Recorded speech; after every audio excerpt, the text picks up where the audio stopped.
দুই একটি কথা আপনাদের সামনে খুব সুস্পষ্টভাবে বলার জন্যই আপনাদেরকে এখানে নিয়ে এসেছি। আপনারা জানেন, আমরা যেমন গণতন্ত্রের প্রশ্নে 16 বছর 17 বছর নিরবচ্ছিন্ন আন্দোলন করেছি,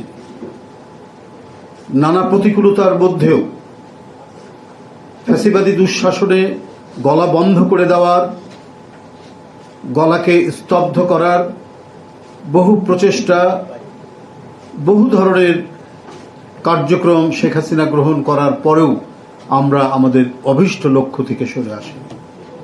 আমরা যে গণতন্ত্রকে অবরুদ্ধ করে গোরস্থানে পাঠানোর ব্যবস্থা করেছিলেন শেখ হাসিনা, সেই গণতন্ত্রকে পুনরুদ্ধার করা, তাকে আবারও জীবন্ত করা যে দায়িত্ব এদেশের গণতন্ত্রকামী রাজনৈতিক দল এবং মানুষরা গ্রহণ করেছিল, তাতে কোনো ধরনের দ্বিধা ছিল না, কেউ কুণ্ঠিত ছিল না। সুস্পষ্টভাবে এই উচ্চারণ, বাক স্বাধীনতা, ব্যক্তি স্বাধীনতা এবং